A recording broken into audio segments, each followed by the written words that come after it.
Hello everyone, and welcome to Cloud Automation Guide, where we simplify DevOps, cloud, and automation for everyone. In today's video, we're exploring a powerful capability in VCF automation, which allows you to take full control over how and where your virtual machines are deployed. Capability and constraint tags. Tags might seem like simple labels, but in the world of cloud automation, they're essential.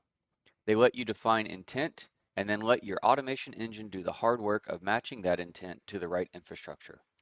By using tags, you move away from hard-coded infrastructure and towards policy-driven automation, where your infrastructure responds dynamically to your goals. Let's get started.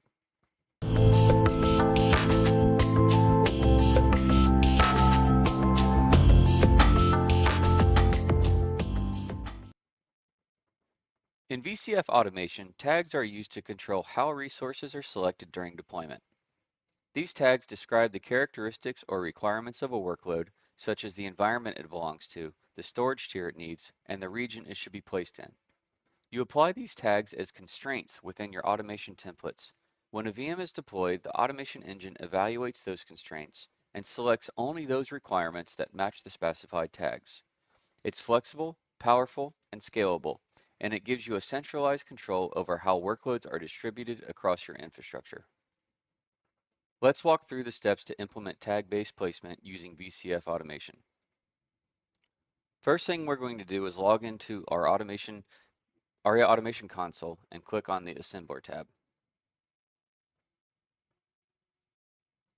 From here, you click on Infrastructure. And at this point, you need to make sure that the infrastructure components that you're wanting to reference using constraint tags actually have capability tags defined on them. For this use case, we're going to be setting constraint tags on network objects so that way the user is able to select a network category from the drop-down menu, and then that will translate into which network the virtual machine gets assigned to. So we need to go first to our networks, and then we need to actually make sure that the tags that we want to use are set on those networks. So what I'm doing here is I'm filtering for the networks that we want to use. I seem to be missing one, so first let me go over to my infrastructure and make sure I have everything.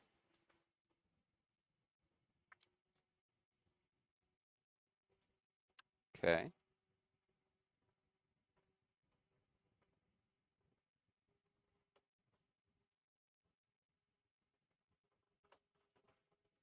There we go.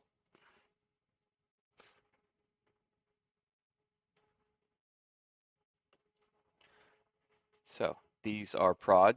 So what I'm going to do is I'm going to tag these with prod for environment. So notice I do have a dev test and prod here. So this is basically to categorize that these three networks are for my production environment. And then each one I'm going to assign a different tier.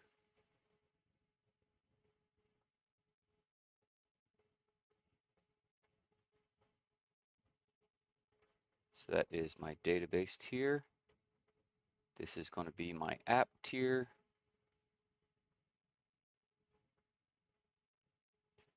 And my web tier.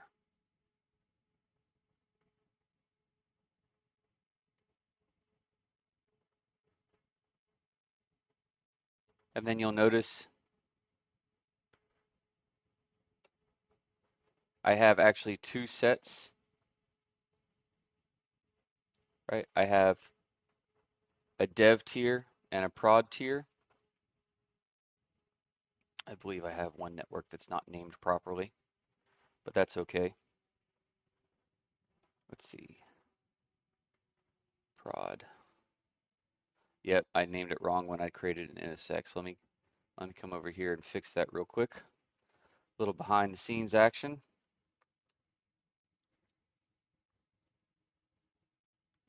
Another reason why tags are good versus actually hard coding names. Sometimes you get a name spelled wrong.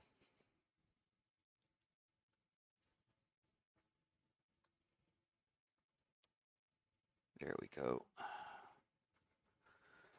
So the next time ARIA automation or VCF automation rather, forgive me, I'm from old school VRA, where it was vCloud Automation Center, to ARIA to now VCF Automation. So it takes me a little bit to catch up with terminology sometimes. All right, so we need to check to see if NSX, it's going to be a couple more minutes before that network gets populated with a new name. So let's go back to our infrastructure and just make sure everything's tagged properly. Let's just look for our NSX,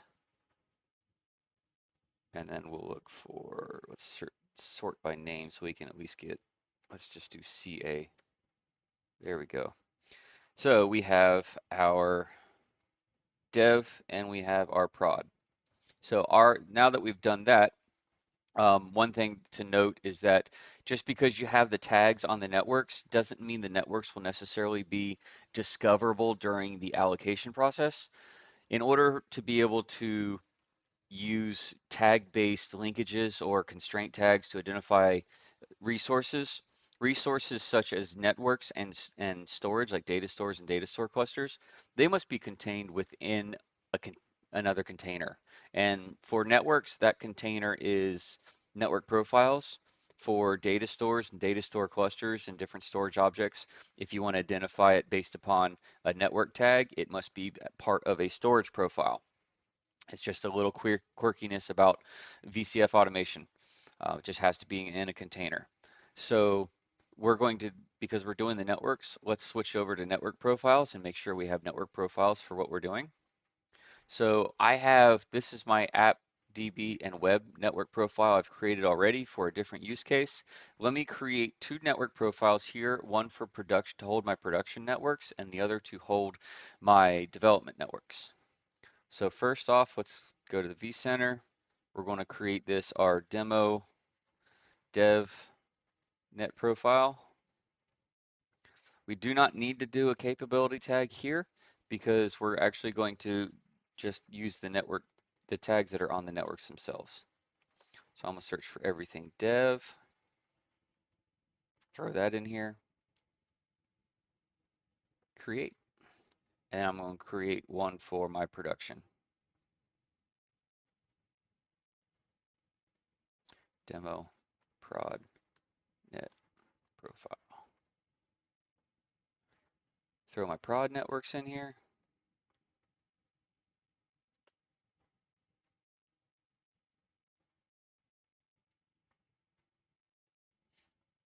And save. Now again, you do not need to create a capability tag on your network profiles. Um, the, the networks just need to be part of the network profile so that way they can be visible during the resource allocation process. The capability tags on the networks will suffice. So now that we have our networks tagged and they're in network profiles, let's go over to our cloud template. We're going to be using the demo Linux cloud template. I've already pre-populated it with everything that we need to do. So let me just go ahead and go over how we implement constraint tags. So constraint tags are created or configured on the resource that we're trying to identify. So in this case, we're identifying the network. Even though the VM is being connected to the network, we have to identify which network. And so what we do is we configure underneath properties, you type constraints, and then underneath constraints, you put every single tag that you want to use to identify the network. So our networks have two tags. One denotes the environment. So we have dev and prod, as you can see. And then the other one denotes the tier, right? And the tag is actually tier : appdb or web. So how do we get this configured so that way we can prompt the user to provide the tier without actually having the user specify the entire tag name? Well, what we do is we first create an input parameter, which is essentially a list of options. They can choose app, DB, or web. The parameter is network name. They will see when the user, it'll say select the VM network, and they'll be presented with a drop down of app, DB, or web. So in order to be able to create the tag name on the constraint tag, we have to first hard code tier : because that's the first part of the name. And then we substitute a variable which captures the input of the input parameter.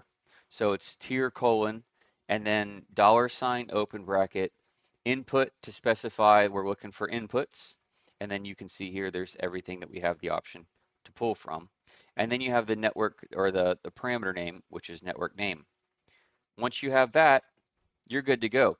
Then the user, when they request this, they select one of these. It will then update this tag to be the actual tag value. And then if there is a network in the environment that matches both of these tags, then this network will be chosen and the VM will be connected to that network. So let's take a look and see what it looks like. We hit deploy. Let's give it a deployment name of demo tag or tag demo. Click next. We need to give it a virtual machine name because that is one of the inputs we're asking for. So I'm going to say tag demo VM and then which network. In this case, let's choose the database network and then hit deploy. And so now it's going to go through and do its thing. For now, I'm going to go ahead and pause the video while this runs. It won't be too long, but no sitting here watching paint dry. We'll come back to this as soon as it's done. All right, our deployment has completed, so let's take a look at a few things. First, let's take a look at the vSphere virtual machine and see what network it's connected to. All right, so we're going to come over here to our canvas and we're going to click on the Cloud vSphere virtual machine and let's take a look at the network. All right, remember we actually chose that we wanted this to be on the database, right? That's the one we chose. So on the topology, when we take a look at our machine, it is actually on the DB network. Now, why is it on the DB network? Was that a round robin, just a happenstance chance? No, if you click on the network here and come to custom properties and scroll down, you're actually going to see two different tags, constraint tags. One of them was the hard-coded one, the environment's dev. The other is the tier DB. Remember, the DB was the variable, the inputs dot network name variable that got replaced with the actual DB. And tags, that's about all there is to it. It's pretty simple. So, what are some takeaways? Well, first off, when it comes to creating your tagging strategy, try to establish a consistent taxonomy. In other words, define categories like you saw that I did, where environment, you know, basically look at your environment and look at the logic of how resources are going to be selected, and come up with categories for defining those resource types. Also, make sure your tags are relevant to the business, using like kind of business relevant terms. Don't try to come up with something new. If there's, a way that things are categorized in your environment, whether it's by operating system or application or tier or environment, it goes along with the first bullet. Use something that's relevant to the organization. Don't try to avoid too much tagging, right? And don't duplicate meaning. In other words, if you have, something for a compute cluster versus something for a network, and it can mean the same thing, but it's just kind of has a little bit different phrase. Too much, more is not necessarily a good thing here. The fewer tags that you can use and the more reuse you have, the better. For two reasons. One, there's less tags in the inventory that you have to worry about. But two, also when it comes to actually putting constraint tags on your VMs, by using fewer tags that apply to more things, it makes things easier for you. For instance, instead of having to ask the user which compute environment do you want it to go to, and then also then asking them, okay, which networking environment.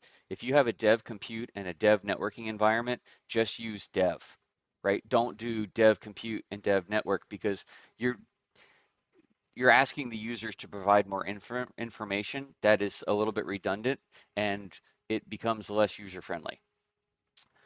Lastly, make sure that periodically, you're reviewing and auditing your tag usage just to make sure that things are going where they're supposed to. In other words, periodically run tests. Every time you add a new tag, make sure you test before it gets released.